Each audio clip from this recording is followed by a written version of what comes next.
Hey everyone, and welcome to another episode of Show Us Your Insides. I'm Joel. I'm Joshua. And today we are here with Rob Pinnock. We also want to take the time to say that we are on unceded and unsurrendered territory, Wet'suwet'en territory, to get started. And also that we're on CHSR. Yeah, CHSR 97.9 FM, your local community radio station. I want to say campus, but community seems better. I think it's more appropriate. More appropriate, yeah. And we love them. Oh, do you? A lot of local up-and-comers on there, and they've certainly helped us. So please check them out. Like I said, 97.9 FM.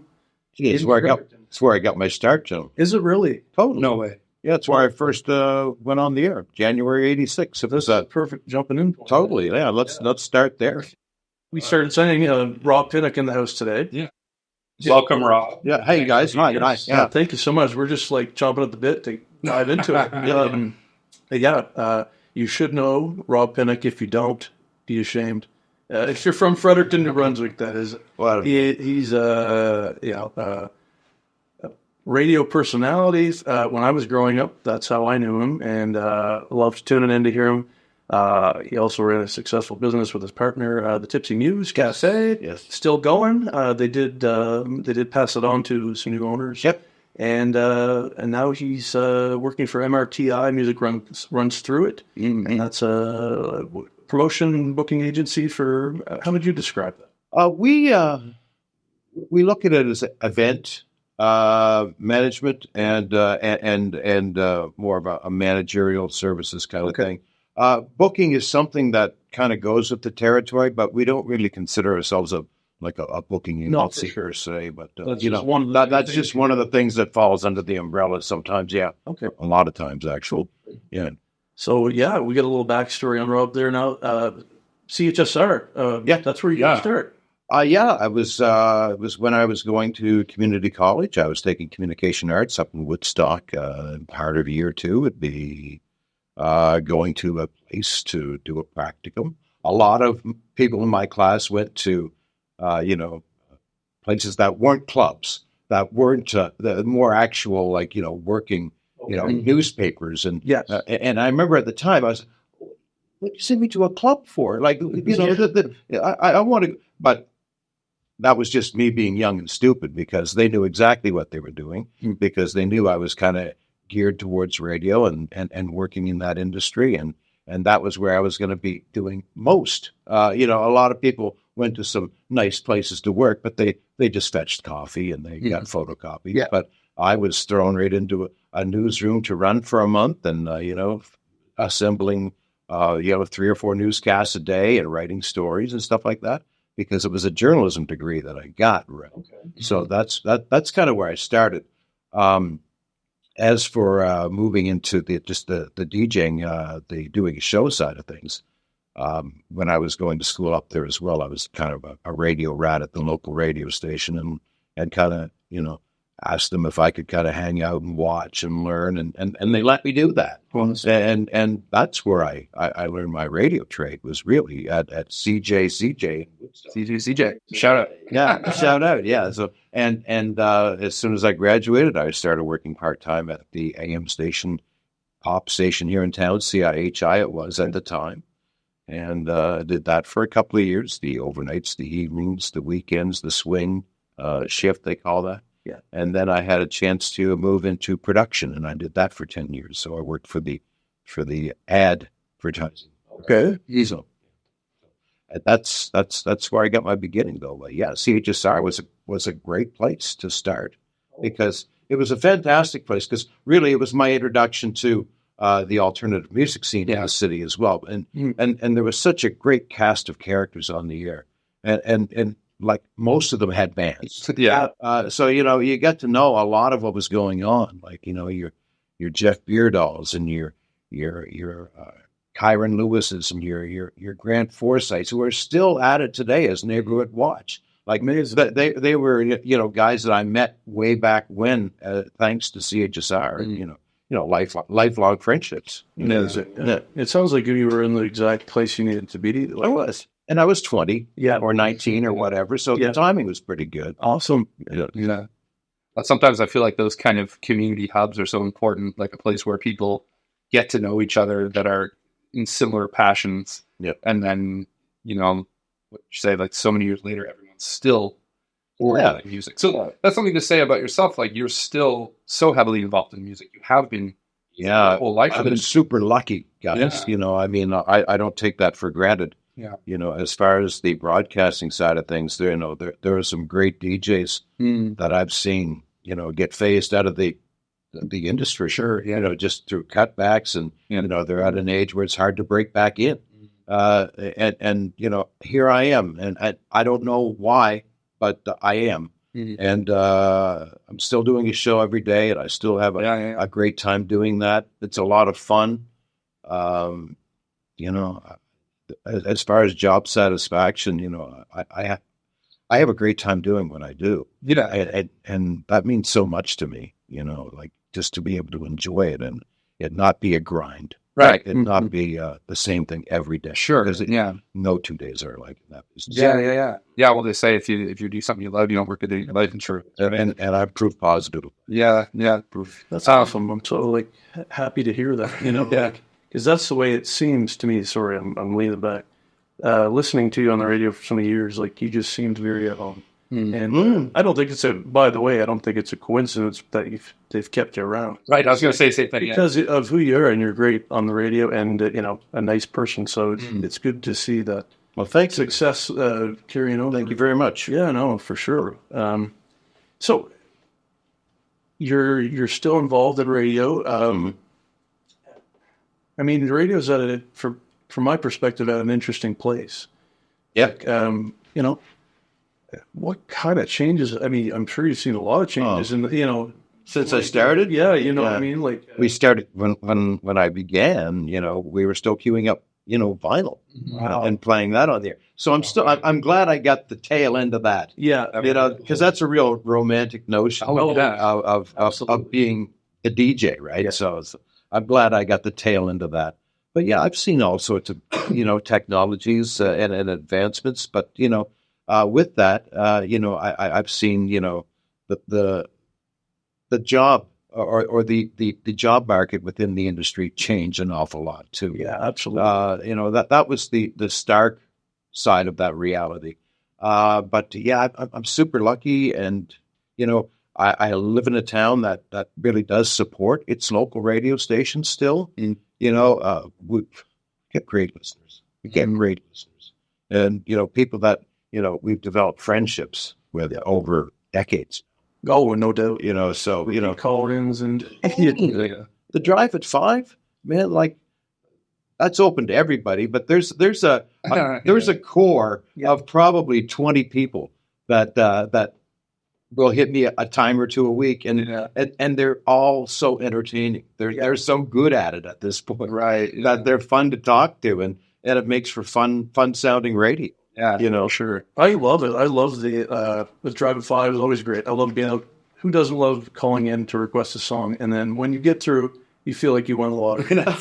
Really? Like, we'll play that song for you. Like, what? Amazing. And there's something like, I think maybe, like, I love radio. Yeah. I grew up in the country. It was like, of course I had access to CDs and whatever. So did I. Yep. But I still love radio. And I don't know what it is about it, and I think I love the feeling that you're almost like having a one-on-one with somebody that is in real time, kilometers away from you, and then being able to actually, call in and interact with them. And there they are. And there's something like magical about it that doesn't, you don't really get the same through maybe some of the internet. Well, that's a nice way to look at it. Yeah, I don't know. There's something I always loved about it. There's something that's really pure and genuine about it at the same time. It's someone speaking between the records and having fun in that moment. Yeah. That's what I aim for. So that's comes across. Well, comes across. That's awesome. I'm really glad to hear that. No, for sure. That's fantastic. I would say that's also probably a big reason why you're still doing it, because you have a good time doing it. Yeah, people feel that. I certainly hope that is part of my success. Yeah, if I'm to credit anything. So, speaking of having a good time doing it, like, I'd love to know, like, your love of music, your passion for music. Like, what was the seed of that? Was there something that just probably said, "Oh, I got to be involved in this. Like, this has to be part of my life." it probably began with my record collection, which I started like preteen. Yeah. I was. You still have it? My oldest record that I have from my possession isn't my first one.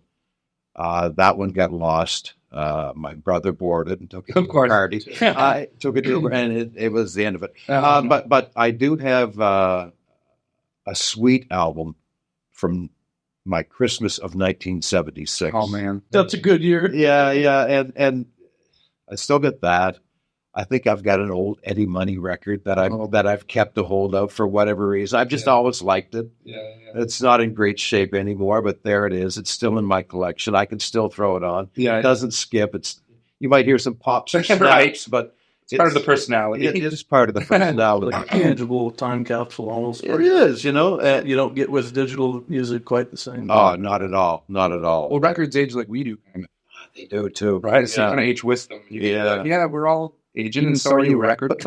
But that's probably if I had like a hobby / passion, it would be my vinyl collection. I love collecting records. It's probably I love reading about the different pressings. It's just a total geek out place for me. Yeah. But I love it. Yeah. And that would be my hobby. Yeah. Okay.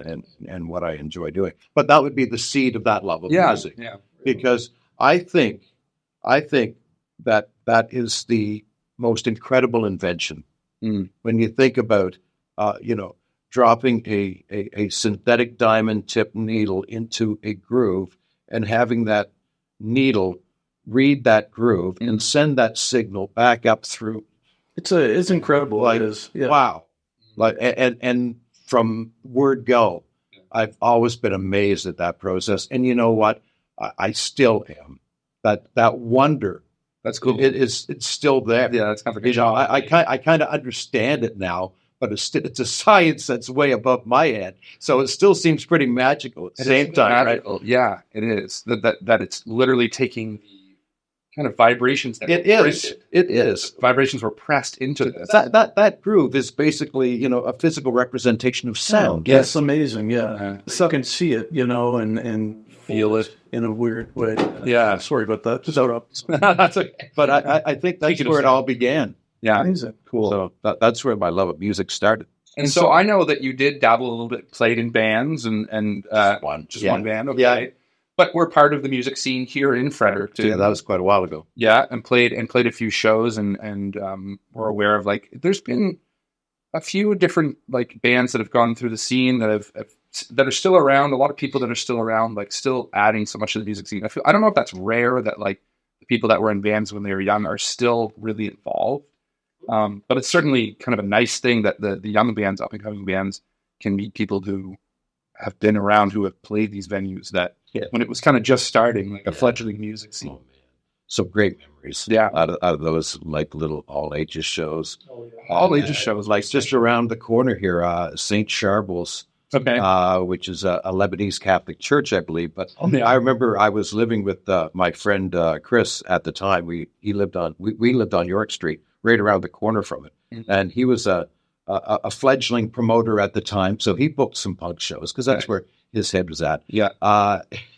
And I'll never forget after the first show, we had a lot of kids in there. It was a low ceiling. Yeah. And man, there'd be a lot of crowd surfing. There'd be a lot of footprints on the ceiling. The next day, we are there scrubbing footprints off the ceiling, and the priest comes down and checks in. So, how was your dancing last night, gentlemen?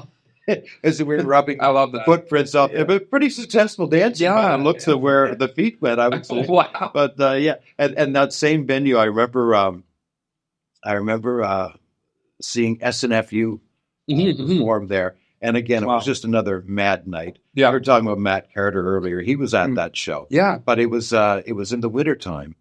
And but it was one of those mild snaps. Okay, yeah. So, the doors were open. It wasn't but there was so much sweat inside. The band literally played in a fog bank. I've never seen a fog bank in a room. That's so cool, though. But it was incredible. Yeah. Little things like that you remember, right? Oh, yeah. And Visceral stuff where it's like literally like you can probably still almost like feel it. yeah, Like the energy. And, like I say, when you're dealing with bands like, SNFU, who were just incredible entertainers and talk about pioneers, those guys.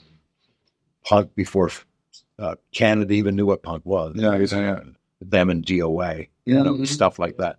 So that's pretty cool. Yeah, there's been a few bands that have come through that have kind of, I think, inspired people here to be like, oh, okay, that's what live music can look like. That's what that can be. Well, I think that's, part of the punk mandate, whether it was official or unofficial, but there always seemed to be this desire to bring it to places that had never been before. Yeah, sure. And show people this, whether, there's always one or two kids that's going to get turned on by the first punk show that comes to town, For sure. There's an energy with punk that's like, and I grew up a skateboarder, and with skateboarder, as a skateboarder, you choose punk or hip hop. Mm-hmm. At the time, I was a 90s skateboarder.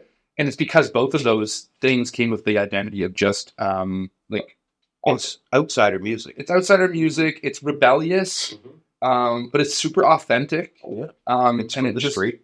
Yeah. So there's so much about punk and hip hop that are actually quite similar. Their voices are. I know, like someone like Rick Rubin, has dabbled in both in his early career. So yeah, there's something about punk, like you said, like bring it to the people and let them experience it. And that kind of leads me into thinking about what you guys did with the Tipsy Muse. You must have some part of you a desire to bring music to people beyond just listening yourself. You must have something in you that wants to share music and share musicians with people. And that venue is a beautiful spot. That venue was nice. It still is, but like you guys did that. What you did was really magical, and that was. Krista and I started that as a great experiment. Okay, it was something we both wanted to do. The coffee shop, we aren't coffee experts, but we consider ourselves music experts. Yeah.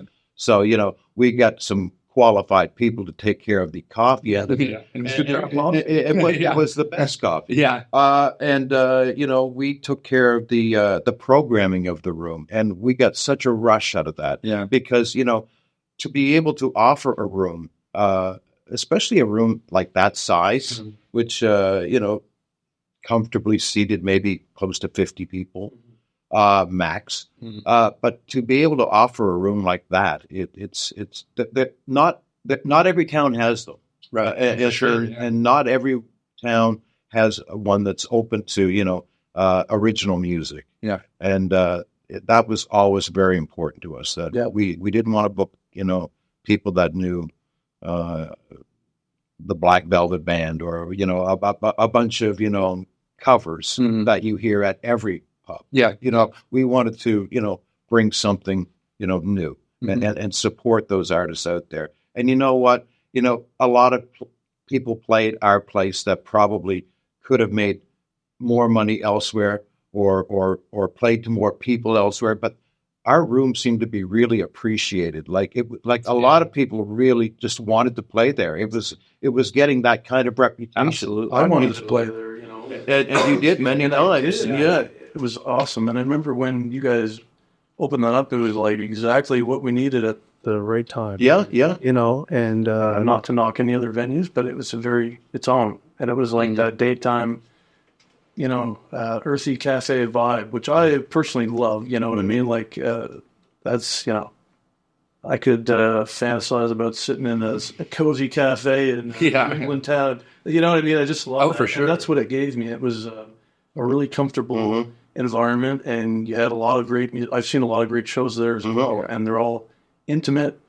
You had the big windows, so you felt like you were on the street downtown. Yeah. It's just, it was a magical. So, and it was music. It was, whenever we could, films. We did a lot of poetry nights. Yeah. We tried anything, but, we're super proud of it. Yeah. And the only negative side of it is a 7-day-a-week commitment. Yeah. And we just got wore down after 5 years of it. It just got to be, if I were 20 years younger, Might still be doing it. Might still be doing it. If I were your age, Jill, I might still be at the Muse. But it was a lot of work. Yeah, it's a lot of work. Well, there must have been. I mean, have you ever run a business or anything like that? Was that completely No? So there's a big learning curve there. Yeah. You're doing it with your partner. Like that's quite a bold move to make. Is that kind of your MO through life? Like, do you like taking? That's a good question. I wouldn't call myself an extreme risk taker. No, I'm sure it was a calculated. No, I'm not saying it was risky, but I would say it fairly. Yeah. But it was. I give Krista full credit. She was the one that, especially during COVID, she navigated that place like a true pro. Like, when we were everybody was closed down to like people coming in, the delivery model. We got in on the ground floor of that, and that was her that came up with that. Well, we can't, have people come in. Let's, be able to offer them if they want, some bagels, a latte. Let's take it to them. And we that saved our hides. Wow. It was something to watch that, and I was impressed to see that. A business just switch and adapt like that. And it was a pivot, 100%. Yeah, it was impressive. Like to have to navigate that as a new business for you as well. It must have been like quite a challenge, but I would say it probably made a lot of people's days being able to get a coffee or something from you during all those lockdowns and stuff. So it was cool to see. I was generally the guy that did the deliveries. Okay. So I got to see firsthand, how grateful people were to have a little human contact after that. Just out of the world. That alone was a big thing. I'll never forget that. But the Muse was special for sure. No regrets. I'll say that. Yeah. I'm very glad you guys decided to do that. A lot of great memories made there for sure. Yeah, we're very proud of it. Well, so then, of course, you've moved on to a new project now. Yeah, the MRTI Agency. MRTI Agency, which has been another learning curve. Yeah, totally. We've all been, Emma, Krista, myself, we've all been involved in entertainment in one form or another. The stuff we're picking up and learning this time around is just incredible because we've added this level of, artist representation to things. And you don't want to waste people's time. You want to do your very best for them. Yeah. Okay. Because that's how you're going to survive in what you're doing. Yeah. But that has been an incredible learning curve. We kind of we worked with Emma a few times. She put on some of her shows in the Muse. Emma Chevery, who was Music Runs Through It, which is where we get the name MRTI. Sure.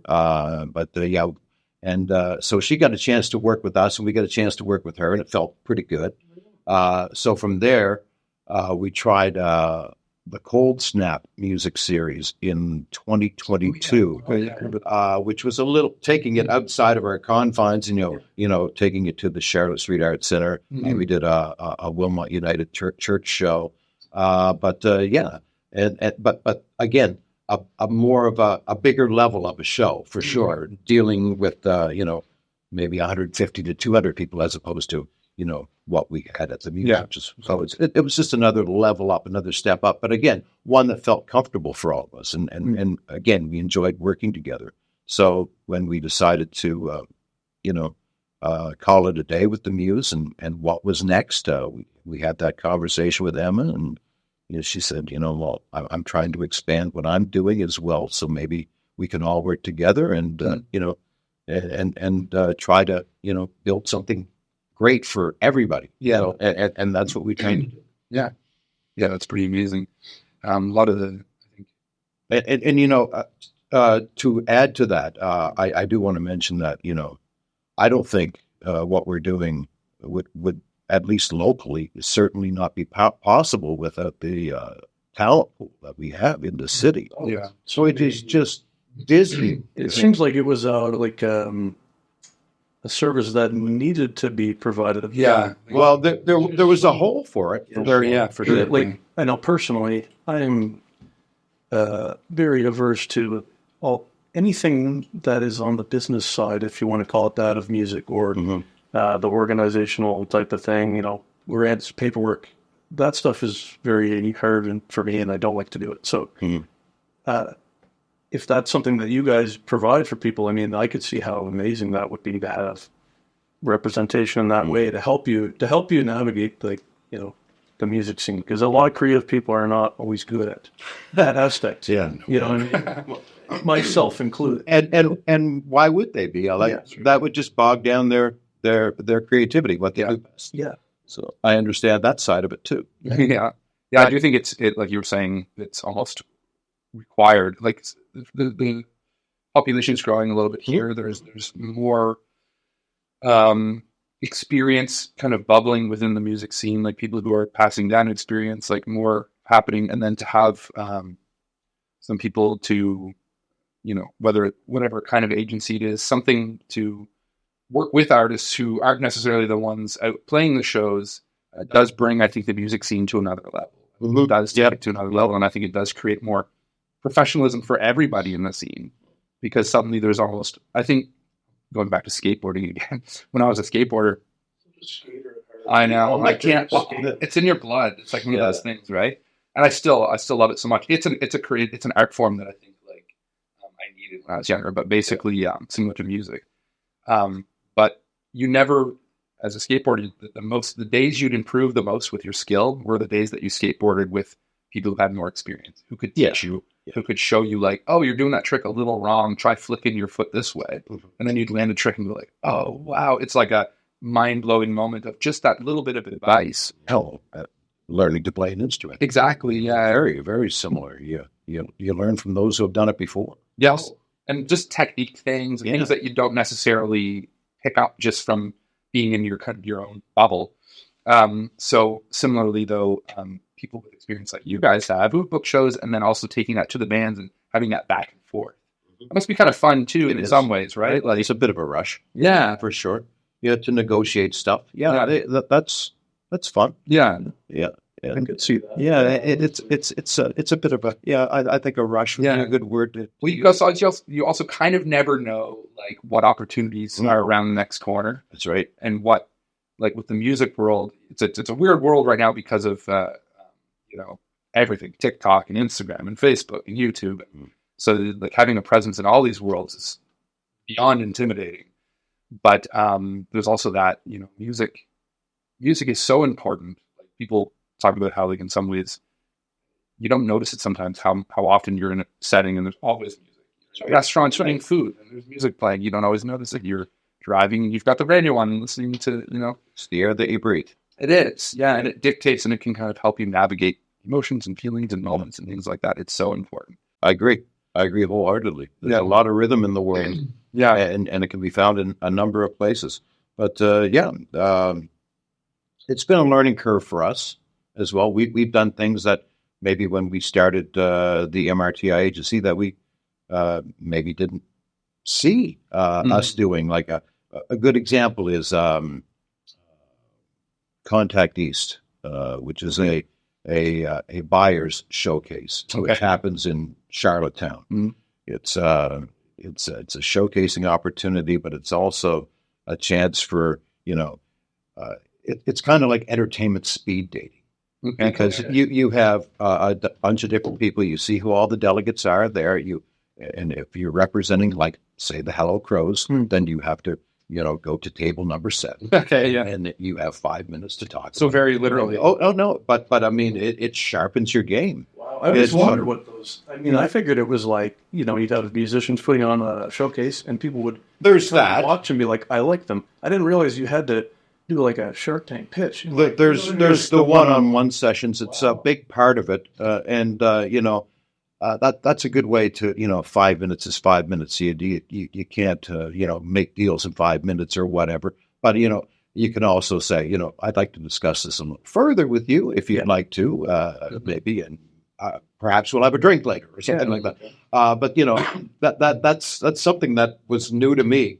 I had never heard of that. You know what I mean? And I'm not saying I know a lot about this stuff, but there's so many things clearly I don't know about that side of the business. Well, that's a lot of that is for export ready. Yeah. So, when we're dealing with other countries or, Yes. or other provinces, they don't know who, Josh Bravner is. They don't know who the Hello Crows are. They need to be educated on that. And you have to kind of tell them what they're all about, what the package is all about. The band, the artists themselves will sell themselves from the showcase. Yeah. But as far as that background, that information that they often want to know, that's where these little, quick little sessions come in handy. It's kind of crazy to think that there's so many good musicians around that you got to make people aware of, because you know what I mean. It's hard to imagine, say a band like the Hypochondriacs or the Hello Crows or whoever. Like when you see them, you're like, wow, they're so good. Like everyone should know their music. Yeah. It's just kind of mind-boggling to me that it takes that much work to get that music into the ears of somebody that can take it further. That's right. It's there's just so many. There must just be so many great musicians out there, right? It can be a little daunting, I would say, for musicians. Like, what's some advice you might have for somebody trying to, get their foot in the door who feels intimidated by all this? Be persistent. Don't be intimidated. Play whenever you can. If you have a show coming up, invite people to. If you want me to see your band, let me know when you're playing. I'll try to make it up. I think that's how it works. Yeah. Advice, man.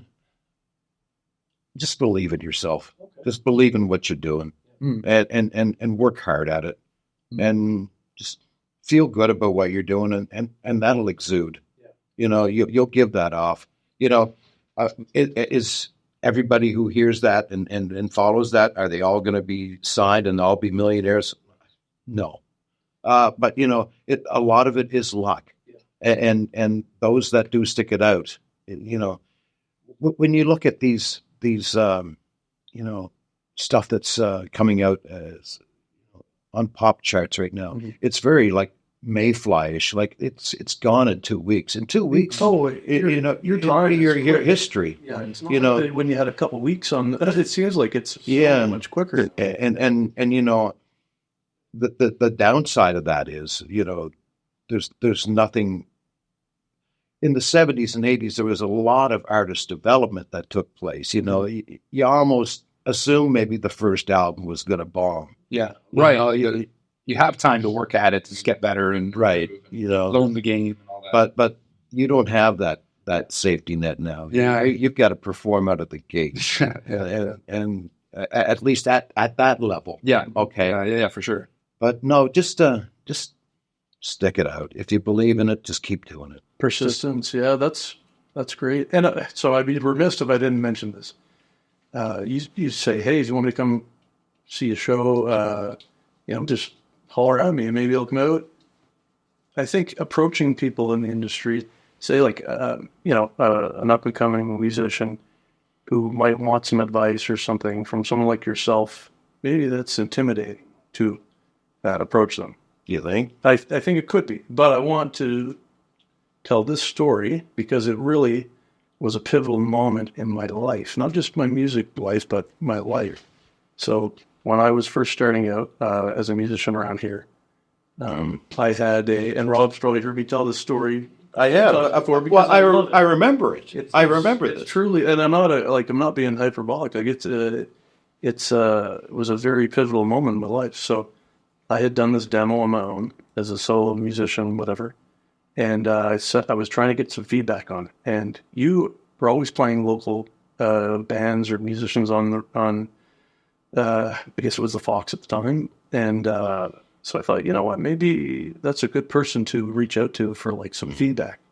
And I think I was also just feeling good about myself because I finished a first music project. Yeah. And I was like, you know what, maybe let's just, something I would normally probably not have done was reach out like that. But I was, decided I would take a chance. And you were super gracious and you actually listened to it. Mm-hmm. You gave me good feedback and you gave me constructive criticism. And you said, I think it would be good for you to link up with more band members, try playing a band. Play with other musicians. Play with other musicians, right? Which we talked about earlier. you learn so much more playing with other musicians than you had, in a year than you would 10 years in your bedroom. Right? So, so I really appreciated that. And so from that, I said, you know what, I think I'm going to try to expand and work with other musicians. So I put an ad on Kijiji, which it seems to be going the way of the dodo. But it's Kijiji, yeah. Kijiji. And the Classifieds looking for band members. And I basically said, hey, this is me. I want to do original music, blah, blah, blah. And I had one of my first replies was from this guy, a bass player. Oh, was it? And he turned out to be one of my best friends. Wow, I consider him family. And that's Ollie LeBlanc. Yeah, I know Ollie LeBlanc. Yeah, a mutual friend of ours. And so that's my, very cool. We started playing music together. We formed our own band. And, over 10 years later, we're still best of friends and making music together. So I guess my point is, it's important to have people like you in the community that well, thanks. We can reach out to and get that feedback and support. And you could have gone any which way with that, but you're a gracious person. And obviously, I would say your personality is what kind of allowed me to feel like I could reach out to you. Even though I never met you through the radio, I could feel it, Oh, that's really nice to hear. First of all, thank you for that. And well, you're a wonderful singer, Joe. Oh, hey. You've got a great voice. Well, thank you. I appreciate that. Yeah, I've always thought that. That's enough about me, Rob. No, but thank you. But for real, and I think if anyone listening out there that is a musician in the scene now, take that time sometimes to reach out to that person that's maybe in your inbox, and you're like, I don't know, right? Because you could be in the world to them. So, well, thank you very much for saying that. Oh, no, it's one of my favorite stories, and it also goes to show, I think sometimes just taking a chance on your own self. You know what I mean, like you said, and being believe in yourself if you can, and be persistent. And someday you might get to interview that guy that changed your life on a podcast. There you go. Amazing. A cool full circle. Yeah. And I'm still involved in music. So, yes, anyways, the point of that is we have a new album coming. No, no. The point of that is, though, that goes a long way. So, yeah. Well, man, thank you so much. Speechless. Well, I hope I don't let people down. I hope I can still continue to help where I can. That's all I can ask. Yeah, I'm sure you will, and I know you are. Yeah, and now there will be people, I'm sure too, that will be not just musicians, but maybe other people who might think, well, I'd like to try to help bands from a similar perspective that might want, and I think that in itself also would be great for the music scene, like some people to almost job shadow what you guys do, and then kind of maybe start their own thing. Like the network grows, and as the network grows of artists, people supporting artists, and people learning about the industry. So that's the other thing. Like you were talking about the pitches at tables and things. There's so many things to know, and not everyone can know it all. Yeah. So you need other people with other skill sets who are like, listen, you guys are a good band. We want to come alongside of you, and we've learned a little bit. Like we can maybe sit at a table for 5 minutes and pitch you, and you guys just play and perform. Yeah. Like that. Yeah. That's huge too. And I'm sure there's going to be more people and more bubbling, I guess, in the industry that way here. Well, it was an eye-opening experience for me, and I'm glad to still get eye-opening experience in this business. I'm still learning. Yeah, every day. Totally. Yeah, like I'm far from an expert in this business, at least the MRTI side. Sure, but we're all learning. Right? And I've learned a lot from Emma and Krista themselves. Yeah, those two are just powerhouses. Yeah, and I'm so proud to be with both of them. Yeah. Surrounding yourself with talented people. Yeah. Also, and again, people that care. People that are genuine about it. It's not about a dollar bill at this point. Yeah. We're still trying to do the right thing. Yeah. That's interesting, because I wondered, what's it been like conflating trying to earn an income off of music with maybe something that is typically more just something you're passionate about. You know what I mean? If that makes sense. For me, I don't plan to really make much money off of playing music. I don't expect to, and I have a full-time job. For me, it's a lot more just an expression type of thing. I think if I was relying on that as an income, it could make me very stressed. Or if you know what I mean, I'm like worried it would take some sort of enjoyment away from the music. Have you found that, or have you found it has only made it more interesting and you? It hasn't been a detraction,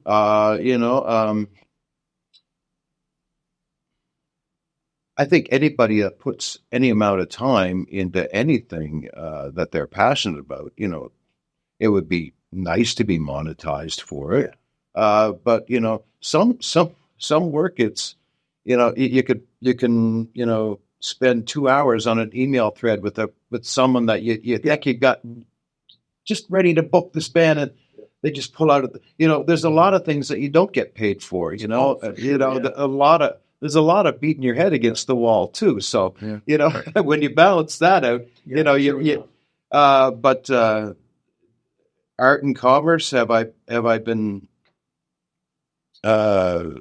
struggling with that, or I think Iggy Pop once said he was asked about whether he ever felt he's sold out, and he said, "Sold out. I've always been for sale." Let's get this straight. Exactly. So I don't know. That's amazing. Yeah. It's a weird. It can be. The term "sold out" is like so scary to like think about for people, because they're like, what would it mean? And could I?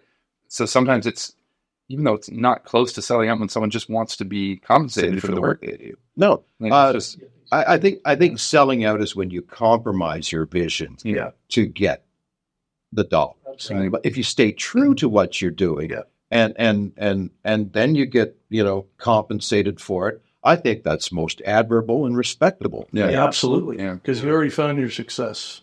They're coming to you. Yeah, Right. for sure. Yeah. And you're not cheating yourself in any way. Yeah. So I think that's really important to an artist. Yeah, for sure. Cool. And I was in no way implying you're so. I've always been for right. Yeah, that's just if somebody came by tomorrow and said, "I'll give you $1 million to play your song on this show," it'd be very hard for me to turn that down. So, Of course, I'd hope people wouldn't let you turn it down. Yeah. No, you got to do it because you deserve it, and that's the thing. Like, anybody want no? Yeah. It's there's a fine line between almost like humility and self-deprecation sometimes.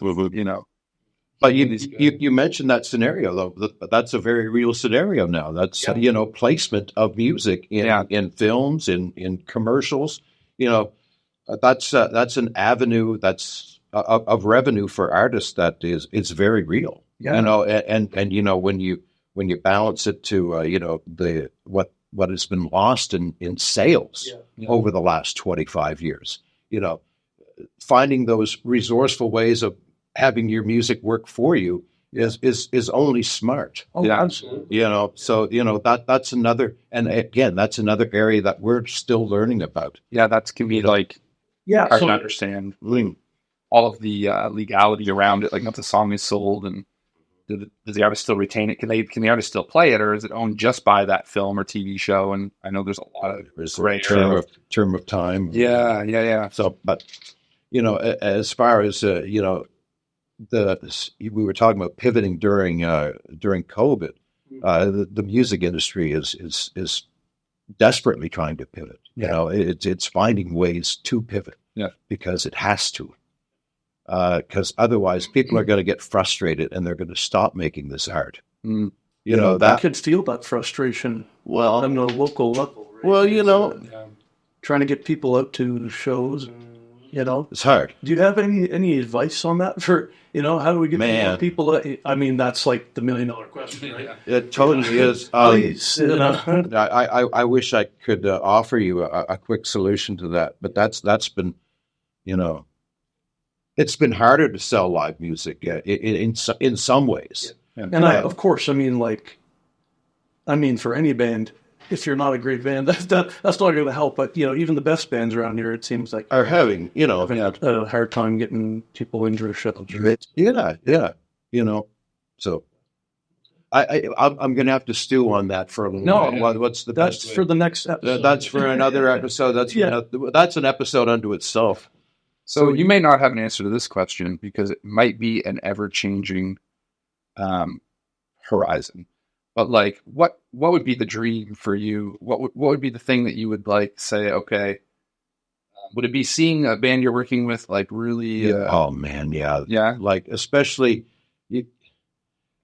you invest so much of yourself into these. Like you actually feel you're not a part of the band as per on stage, Yeah, but you definitely feel like you're like it's a team. Yeah.